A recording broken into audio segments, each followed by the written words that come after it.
The sun rose pale and tired over the colony ruins, its light spilling across shattered glass and dust. Amid the crumbling houses of Sector 12, a small hut still breathed life. Inside, Lariah worked silently, her pink skin dulled with exhaustion, her hands rough and cracked from years of labor. Every sound, the hum of the old purifier, the soft hiss of the wind, echoed through the emptiness. On a worn metal bed near the window sat Ileana, her daughter. Barely 12, small and delicate, with the same soft pink tone and shimmering rose-colored hair that caught the sunlight like strands of silk. But her legs, thin, twisted, and motionless, rested under a blanket. The mechanical brace around her hips was old, rusted, and almost useless now. Ileana stared outside, watching dust drift through the light. "Mama, do you think the stars remember people like us?" Lariah paused. Her throat tightened, but she forced a smile. "The stars remember everyone, my heart, even those the world forgets." Ileana smiled faintly, but her eyes were distant. "Then maybe one day they'll remember my legs, too." The silence that followed was heavy, fragile. Lariah turned away, hiding her tears as she scrubbed the metal pot for the 10th time. Work was all she had to keep the pain from swallowing her whole. Outside, engines roared, distant machines from the human district, where engineers and traders rebuilt what was left of civilization. Lariah looked out through the cracked glass. If only she could reach that world, maybe she could fix what fate had taken. She took a deep breath and looked at her daughter again. Small, fading, yet still filled with light. "Rest, Ileana," she said softly. "Tomorrow I'll find someone who can help you walk again." Ileana's eyes flickered with fragile hope. "Even if it's a human?" Lariah hesitated, then nodded slowly. "Even if it's a human." The wind whispered through the open roof, carrying the distant clang of machinery, unaware that somewhere in that noise, a human engineer named Cale Arvin was about to change both their lives forever. The human repair station on the colony's outskirts buzzed with the noise of rebuilding. Metal clanging, generators humming, voices shouting orders over static. It was a world of steel and dust, far from the quiet sorrow of the alien slums. Cale Arvin stood in the middle of it, sleeves rolled up, grease staining his hands and face. A former engineer from the frontier wars, he was a man who fixed things that shouldn't still work. Drones, life support pumps, even shattered prosthetics from a time when machines still cared who they served. He didn't notice her at first. Lariah stood at the entrance, hesitant, clutching a small cloth bag against her chest. The faint pink tone of her skin caught the sunlight, but her clothes were worn thin, patched and faded. For a long moment, she just watched him work, precise, focused, his movements filled with quiet patience. Finally, she stepped forward. "Human," she said softly, her voice trembling with both fear and resolve. Cale turned, surprised. His eyes met hers, tired eyes, but kind. "You're far from your sector. You shouldn't be here. They don't like—" "I don't care what they like," she interrupted, clutching her bag tighter. "Please, I heard you fix machines. You make things walk again." Cale frowned slightly. "That depends. Machines, sure. People, that's harder." Lariah took a shaky breath, then pulled out a small holographic plate. The faint image of Alina appeared, sitting in her chair, smiling weakly. "My daughter. Her name is Alina. Her leg stopped working after the crash. No one will help us. They say it's not worth the cost." He stared at the flickering image. "That brace she's wearing, it's human tech, old model. I can maybe rebuild it, but it won't hold long." Lariah stepped closer, desperation shining through the exhaustion in her eyes. "Then build her new legs. Anything. I'll pay however I can." Cale shook his head. "You don't understand. That kind of work takes parts I don't have, and time. A lot of it." She hesitated, then fell to her knees. The sudden movement shocked him. "Please," she whispered. "I will clean your quarters, your machines, your whole station if I must. I will work your fields, carry metal, anything you ask. Just feed my daughter and make her walk again." The entire room seemed to still. The sound of the engines faded into a hum. Cale's hands went slack at his sides. He looked at her, truly looked, at the trembling mother before him, skin cracked from the sun, voice shaken from pride she'd buried long ago. After a long silence, he said quietly, "Bring her here tomorrow. I'll see what I can do." Lariah lifted her head, disbelief written across her face. "You will help us?" Cale nodded once. "Yeah, but I'm not doing it for payment. I'm doing it because no child deserves to live trapped in her own body." Tears welled in her eyes, and she bowed her head again. Not in submission, but in something rare in her world: gratitude. Outside, the dying sun painted the colony gold and red, and for the first time in years, Lariah walked home with a spark of hope burning quietly inside her chest. The next morning, the soft hum of dawn spread across the colony's metal horizon.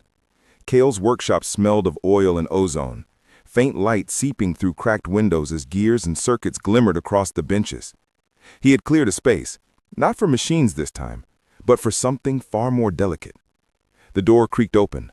Lariah stepped in first, her pink skin pale under the morning glow. Behind her, Elena wheeled herself forward, the old servos whining with every turn. She was smaller than Kel expected, fragile, maybe 7 or 8, her short pink hair unevenly cut, her eyes wide and curious. But there was something fierce beneath that innocence, a spark that refused to die even after all life had taken from her.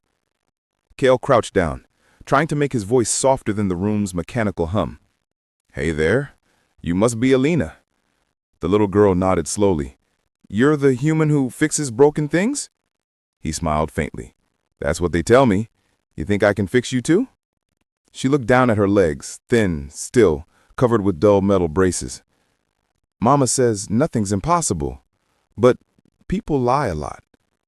Lariah's hand tightened on her daughter's shoulder, a silent warning not to be rude. But Gail only chuckled quietly. "She's right. People do. But I don't lie about machines." He moved to the table and brought out a small, half-finished limb, sleek alloy with pale blue fibers running through it like veins. "This," he said, "is something I've been building for a long time. Never thought I'd use it on anyone real." Elena stared at it, her fingers twitching slightly. "It's pretty." "Strong, too," Cale added.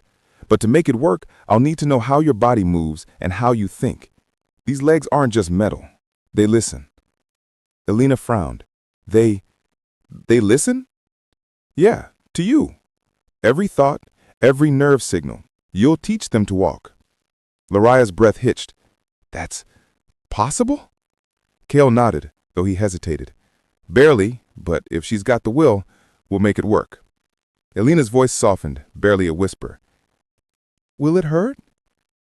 "Maybe a little," I said honestly. "But pain means it's real. It means your body's waking up again." For a long moment, no one spoke. Dust drifted through the air, catching sunlight like floating gold. Then Elena smiled, a small, trembling smile that looked like dawn breaking through years of night. "Then I want to try." Cale smiled back, something tightening in his chest he hadn't felt in years. "Good. Then we start today." Lariah wanted to tear before it could fall, and for the first time in too long, she didn't feel like a beggar or a servant. She felt like a mother watching her child take her first step, even if that step hadn't yet come. And as the workshop filled with the sound of tools and hope, something unseen shifted in all three of them, the first spark of a bond neither machine nor war could ever forge. Nights in Cale's workshop had their own rhythm, the pulse of machinery, the faint hiss of welding arcs, and the quiet breathing of 2 visitors who had become part of his life faster than he wanted to admit. For 3 days straight, he had barely slept. Every spark that flew off the soldering tool felt like it carried a prayer. Every line of code he wrote hummed with the weight of something more than science. Lariah often stayed in the corner, silent, her long pink hair tied back with a strip of cloth, her hands trembling as she cleaned metal scraps just to feel useful. Once she whispered, "You shouldn't do this for us. There's no reward for kindness on this planet." Cale didn't look up from the console. "You're wrong," he said flatly. "There's the reward of proving everyone else wrong." Elena, lying on the work table beside the half-assembled prosthetics, winced weakly. "Mama, he's stubborn." Lariah's lips curved into the faintest smile. "Humans are strange." "Yeah, and so are aliens who don't give up on their kids." The air between them was changing, not the way strangers spoke, not like debt or pity, but something deeper, unspoken. Cale wasn't just fixing her legs anymore. He was rebuilding a family that had been shattered long before he arrived. When the prototype was finally ready, he sat back, staring at the pair of shining legs. The alloy shimmered faintly pink, reflecting the color of Elena's skin. He hadn't planned that. It just felt right.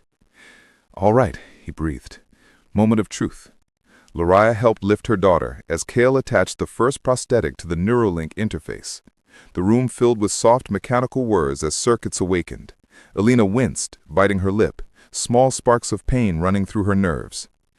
"Easy," Kale whispered. "Let it sink." Then a twitch, barely a movement, but real. Her new leg responded. Lariah gasped, dropping to her knees beside the table. "It moved," she said in disbelief. "Kale, it moved." Alina looked down, her wide eyes reflecting the faint glow of her new limb. I felt that," she whispered. Kale exhaled slowly, his tired eyes softening. "Then it's working. That's all we need."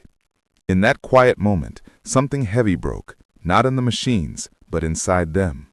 Alina reached out and placed her small metallic fingers on Kale's arm. "Thank you for not giving up on me."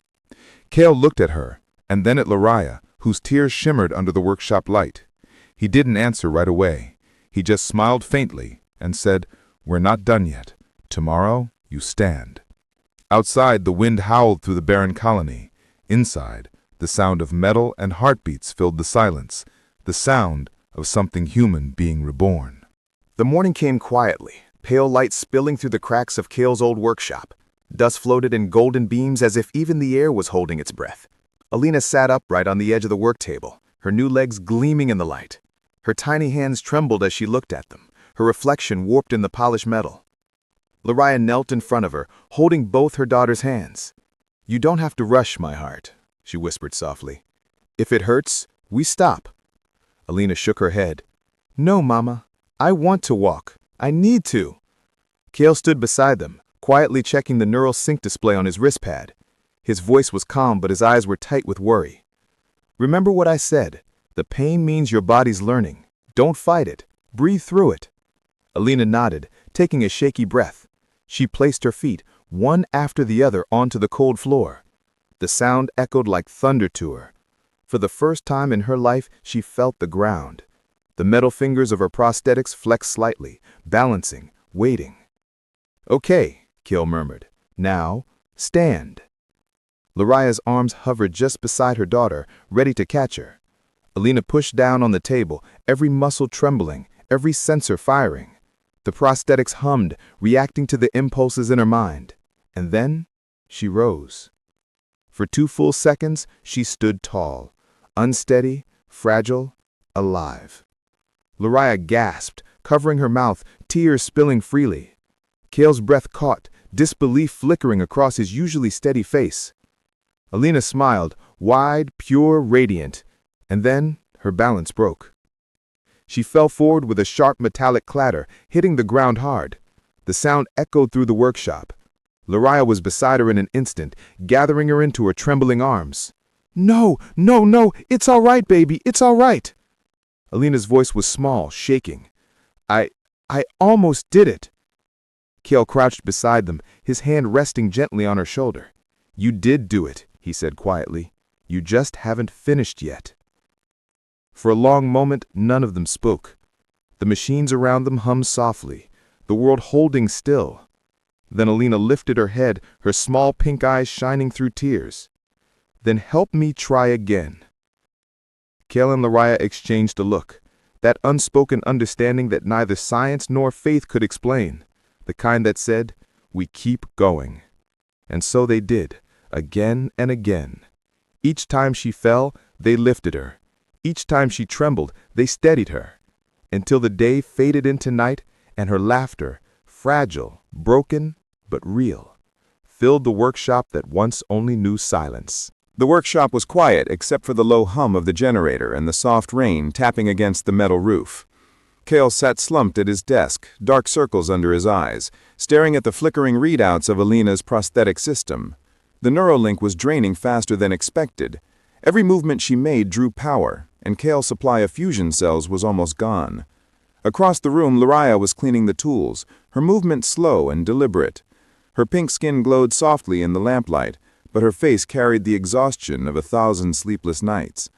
"You haven't rested since yesterday," she said quietly, without looking up. Kale didn't answer. His hand hovered over the console, recalibrating one of the stabilizers. "The left servo's lagging. If she keeps using it like this, it might seize up." Lariah sighed. "You've done already more than I could ever ask. You saved her life. You gave her legs. You gave her hope." He looked up at her finally. "Hope isn't enough if I can't make it last." For a moment, silence hung between them, heavy, raw. Then Lariah walked closer, setting down the tools. Her voice softened. "Back on my world, before the war, we believed that every act of kindness steals a little piece of your soul, that to heal someone is to give away a part of yourself." Cale gave a tired smile. "Then I guess I'm running out of soul." She smiled faintly, but her eyes shimmered. "You don't understand. When my mate died, I swore I would never depend on another being again. I thought compassion was weakness. But watching you, the way you work for her, without expecting anything in return," her voice cracked, "you've made me believe again." Cale stood, unsure what to say. His voice came out rough, almost a whisper. "I didn't do this for belief. I did it because someone had to." She stepped closer, so near that the soft glow of her skin reflected in his eyes. "You humans," she said gently, "you carry pain like armor, but you also carry light." Before he could answer, a sound interrupted them, light footsteps, metallic and uneven. They both turned. Alina stood in the doorway, clutching the frame for balance. She wasn't supposed to be awake, but there she was, smiling, trembling, standing on her new legs. "I walked by myself," she whispered. Alina gasped, rushing to her, tears spilling freely. Cale froze, watching them collapse into each other's arms, alien and human, mother and child, two worlds connected by something far beyond logic or war. For the first time in a long while, Cale felt his chest loosen. Maybe kindness did have a price, but in that moment, seeing Alina's fragile smile, he knew it was worth paying. The storm hit without warning. Lightning tore through the night sky, throwing white fire across the valley. The old generator behind the workshop exploded in a burst of sparks, plunging everything into darkness. Cale felt the shockwave before he saw the damage. The main power relay, gone. Without it, the prosthetic cores would die within hours. Alina's legs were powered by those cores. Without them, she'd lose everything. He grabbed his tool belt, sprinting out into the rain. The mud clung to his boots, the storm slicing against his skin like glass. He barely noticed when Lariah followed, shouting something behind him. He reached the generator shell, ripped open the access panel, and froze. The fusion cell was cracked, leaking blue plasma like blood. If it went unstable, the entire workshop would go up in flames. "Cale!" Lariah's voice cut through the thunder. She stumbled toward him, drenched, eyes glowing faintly in the dark. "You can't fix that. It'll explode." "I have to." He jammed the connector cable into the panel, the hum of power surging through his gloves. "Her legs won't last till morning. She's finally walking, Lariah. I'm not letting her fall again." The rain poured harder, drowning his words. Sparks sprayed across the ground. Then Lariah's hand gripped his wrist, firm, trembling. "You can't fix that. It'll explode." "I have to."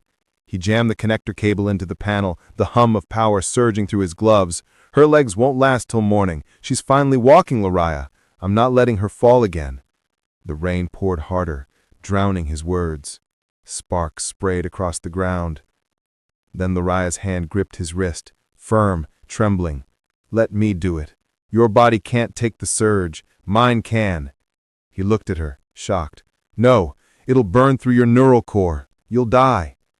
Her expression softened, sad and resolute. "A mother already died once, when the war took my mate. I won't let it take my daughter again." Before he could stop her, she pushed him back and slammed her palms against the power conduit. Her skin lit up like molten crystal, veins of pink light racing through her body. The storm roared louder, almost as if the sky itself was screaming. "Lariah, stop!" Cale shouted, lunging toward her. But the energy flared, knocking him to the ground. Through the blinding light, he saw her face, calm, peaceful, smiling faintly. Inside the workshop, Alina stirred, sensing the energy spike. She crawled to the doorway, just in time to see her mother glowing like a star. And then, just as suddenly, the light faded. The generator came alive again, a deep hum filling the air. The lights flickered back on. But Lariah was gone. Cale fell to his knees beside the smoldering ground, rain washing over him. He found her necklace, the one she always wore, half melted, still warm. He clenched it in his fist, eyes burning. Behind him, small footsteps echoed, uneven, metallic. Alina stood there, tears streaming down her face. She didn't say a word, just wrapped her small arms around him. Morning came slowly, like the world itself was afraid to move after what it had witnessed. The storm clouds were gone, leaving behind a quiet sky, pale blue, streaked with light. The fields shimmered with dew, and for the first time in what felt like forever, the air smelled of life, not smoke. Cale stood by the workshop doorway, exhaustion etched deep into his face. He hadn't slept. His hands still trembled from last night's surge, and the memory of Lariah's final moment played again and again in his mind. The light, the rain, her voice. Then he heard it. Soft footsteps. Uneven. Careful. But strong. He turned. Helena was walking toward him, truly walking under her own power. The new legs gleamed in the sunlight, pale metal lined with pink energy veins pulsing gently like they were breathing. Her steps were slow but certain. Each one carried the weight of everything her mother had given. Cale knelt down, his throat tight. How do they feel? Helena smiled faintly. Warm, she said, like she's still holding me. The wind stirred the tall grass, whispering across the valley. Somewhere in that quiet, Cale thought he heard Lariah's voice, soft, distant, carried by the air itself. Walk, my child, walk where I could not. Helena stopped at the edge of the field and turned her face up toward the sky. The sunlight reflected in her pink eyes, shimmering like tears that refused to fall. Cale walked beside her, placing a gentle hand on her shoulder. She's part of you now. Every step you take, she's with you. Helena looked at him, and for the first time, truly smiled. And you too, Cale. She trusted you. So do I. He swallowed hard, then managed a quiet nod. Then let's keep her promise. Let's build the world she wanted you to see. They stood there for a long time, watching the sunrise break over the ruined hills. Two souls bound by love, loss, and something greater than both. The camera of the story would slowly pull back, the burnt workshop, the endless valley, and a little girl walking into the light on new legs powered by her mother's final gift. The voiceover, faint and tender, would echo in the background. Some lives end in silence. Others become the light that guides what's left behind.